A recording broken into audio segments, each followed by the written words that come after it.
That was an insane ending. Um. Anyway, I don't think we're done with all the. I think we're actually I think we're done with all the endings, are we? Let me just check one more time. All of his co-workers were gone.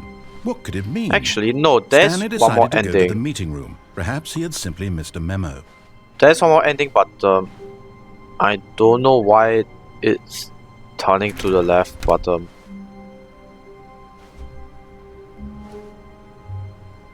uh,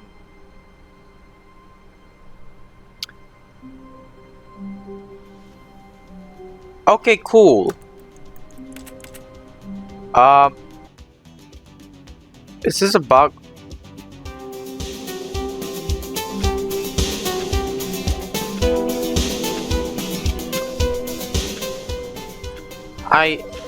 What? What the heck was that? Why is that telephone ringing now?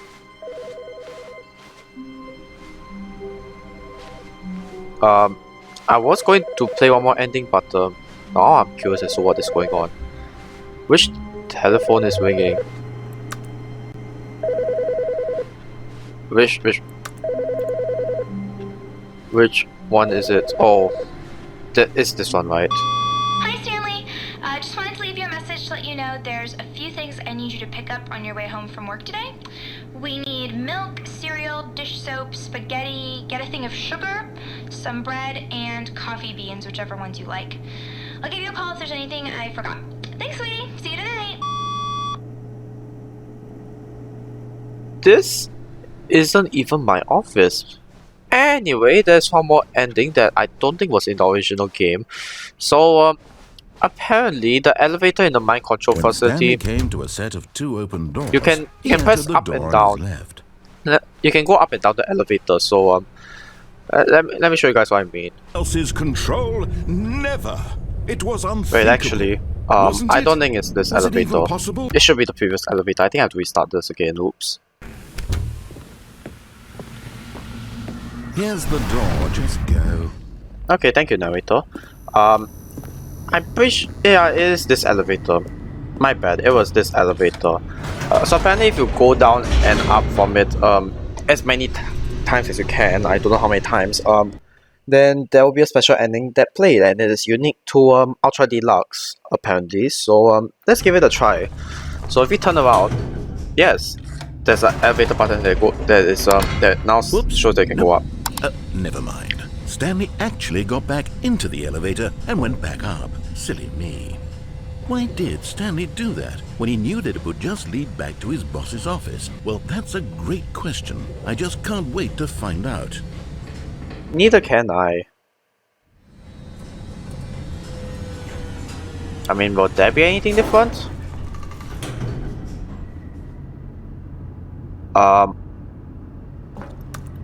No, I can't press the elevator buttons anymore. This is... Oh, never mind. This is the same spot. Never Here we are, mind. Stanley. It's your boss's office. Yay. Exactly the way it was before you got onto the elevator. It's still just exactly what it is. What a decision you've made to come up here and look at the office again. This has fleshed out the plot of the story in new and fascinating ways I could have never anticipated. I It's know, that right? keen eye for storytelling that you have, an incisive rapid fire of critical plot points, one after the other, weaving a rich tapestry of uncompromising narrative. Wow! I'm bolted to the edge of my seat. Okay. Can we go back down? Oh, yes, we can. Let's go back down. Incredible. Now he's getting back into the elevator and going down again. Ladies and gentlemen, how does he keep coming up with all of this? I don't know. Do you guys know? Let's go back up again. Why not? Did you think we were going to go forward down the spooky corridor? No. It's time once again to go back up in the elevator. I can't even begin to grapple with what might be up there. Is it the boss's office again? Or what if it's the boss's office this time? The suspense is killing me.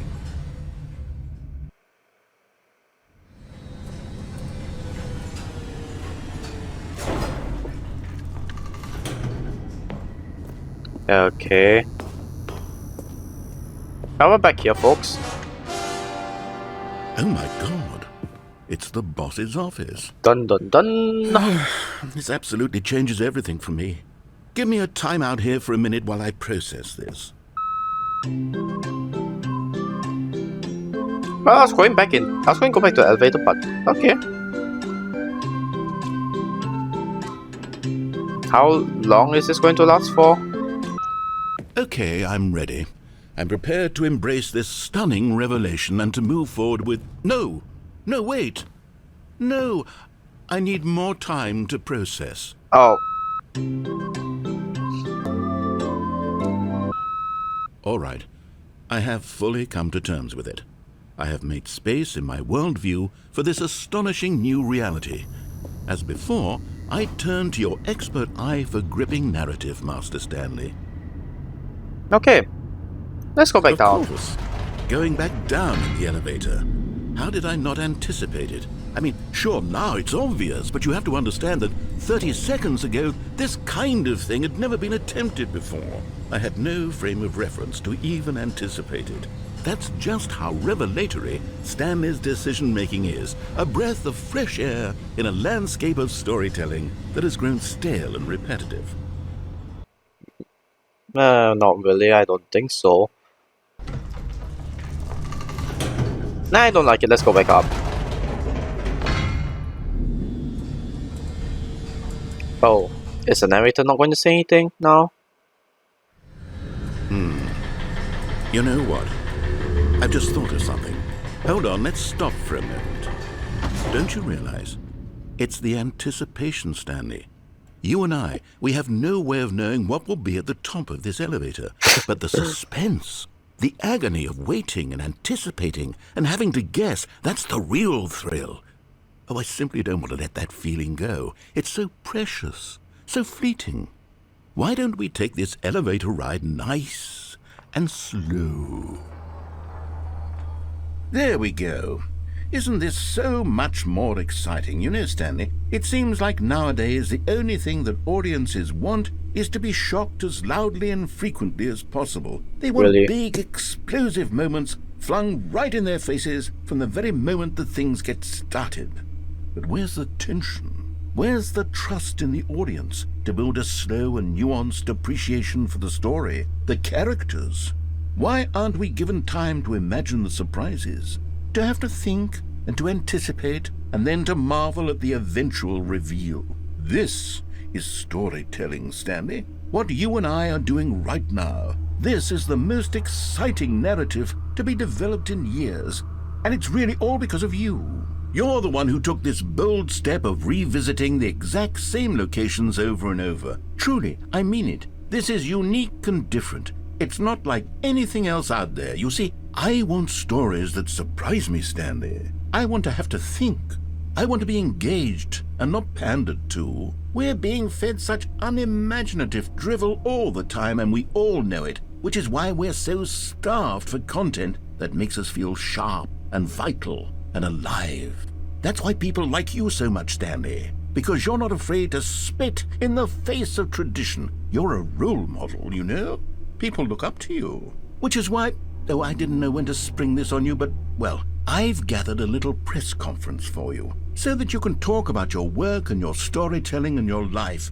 Yes, I know you're not much for the public eye, but I thought it would especially mean a lot to the people who have been following you from the beginning. They really look up to you, Stanley. I don't know if you realize the impact you have on them. This is the kind of gesture that might leave a tremendous impact on them for the better.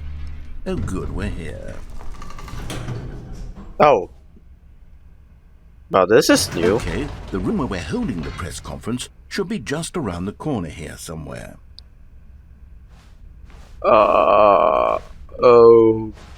Okay, I guess. Stage. Yes, here it is, just through this door.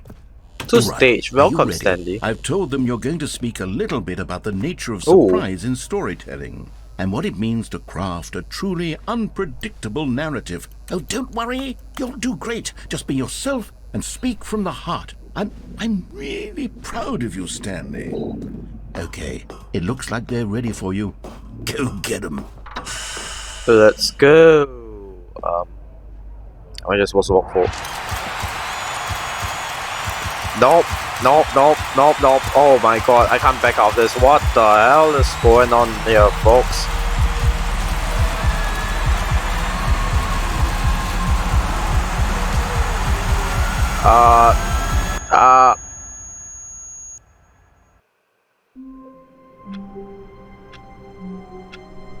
That was not what I was expecting. All of his Okay, let's redo the ending, but this time with the bucket and see what changes. Okay, down the elevator we go. So yeah, let's head down and pretend that there's nothing strange that is going to happen or we're going to do, and then we can just you know, back out of this like a coward. Wait, Stanley said to the bucket. Can we go back up? When I was pressing those keypad buttons, there was something very intriguing about the number 3. I want to go back so I can try pressing the number 3 again. The bucket said nothing. Okay, but with number 3, the number 3 is not part of the passcode, is it? Okay. So what? Here we are, said Stanley. Now I'm going to try out that number 3 button. He took the bucket over to the keypad and began absolutely slamming on the number 3 over and over. Wow, he said. The number 3 is such a special button. I'm having the time of my life. Stanley looked expectantly at the bucket, but the bucket remained silent. This was a shock to Stanley, who had always felt such a connection with the bucket. How was this not as exciting to the bucket as it was to him? Once Stanley had had enough of the number 3, he got back in the elevator. Yeah, I think we have enough of the number Perhaps 3. the bucket had missed something. Perhaps it had not seen how much joy Stanley got from slamming the number 3 repeatedly. I mean, it's possible. But I'm still a coward, so let's head back up once again. And I don't know. No, said Stanley to the bucket. You can't go on yet. Not till you understand how much the number 3 means to me. You and I have been through so much together, and I just want you to see what I see. Feel the happiness I feel. He smiled at the bucket, and the bucket said nothing.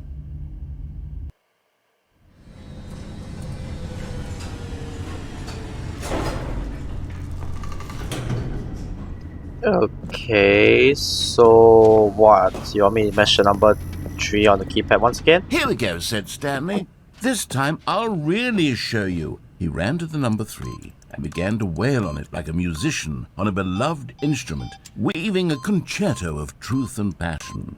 He wielded the number 3 like a fine artist would wield a paintbrush. He told stories through the number 3, stories of his dreams and hopes and fears. And the whole time, he looked to his bucket for a reaction of some kind. Anything to let him know that the bucket appreciated what he was doing.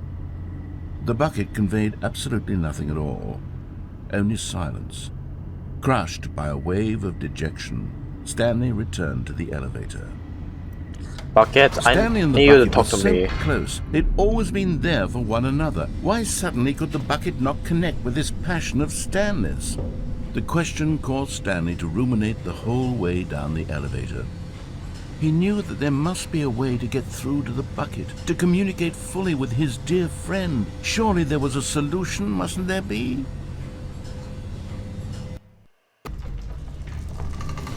Yeah, I wish I could communicate with you. No, but let's head back up. Man, the spark scared me. I thought we couldn't finish through the ending just because of one joke I did, but anyway. Said Stanley. I know what to do. I know how to fully express this feeling in my heart. He decided right then and there that he would hold a press conference where he would speak to the public on all matters relating to pressing the number 3 over and over. He would elaborate fully on what the number 3 meant to him and why he felt so alive when pressing it. Then the bucket would be able to see his joy through the eyes of others. It would get to see the world react to this discovery of Stanley's. And it would be through the public eye that the bucket would finally understand Stanley's work. For months, he Okay. advertised and marketed his press conference, building excitement around it, developing and rehearsing it, until it couldn't be refined a single measure further. When the big day arrived, Stanley was as prepared as he'd ever been for anything in his life. This was it. One last chance to win the bucket over. One opportunity to share a true connection with a loved one. There was no one here. Nobody had come to the press conference to hear Stanley speak, to listen to him talk about what it really means to press the number 3 on a keypad over and over. He was unloved, uninteresting, he was a failure, and in that moment Stanley knew that the bucket would never again take him seriously. There would be no connection, no deeper understanding. The bucket merely sat there in his arms, indifferent. And so it began that slowly, over many years, the two of them grew more and more distant. They spoke less and less, neither wishing to state the obvious, that any sense of real respect between them had eroded since that day at the press conference. There would be no more games, no more long conversations about passion and pursuit, only a silence that consumed the space between friends. And Stanley, having for once in his life discovered the warmth and comfort of true companionship, was cast back into the unremarkable normalcy of loneliness. I'm so sorry, Bucket. I shouldn't have treated you like such a fool. I shouldn't have done a press conference on number 3. I'm so sorry that I treated you like a fool, and I hope you find it in your heart to forgive me, because you're my life, Bucket. Please forgive me, Bucket. Oh. Alright, so I don't think there is well, I checked and there isn't any more endings that I can do with the bucket. But there's still one last episode for the Stanley Parable 2. So, thank you guys for watching. Please subscribe so that we can watch the finale of this series. Leave a comment if you have any. And I'll see you guys in the next video.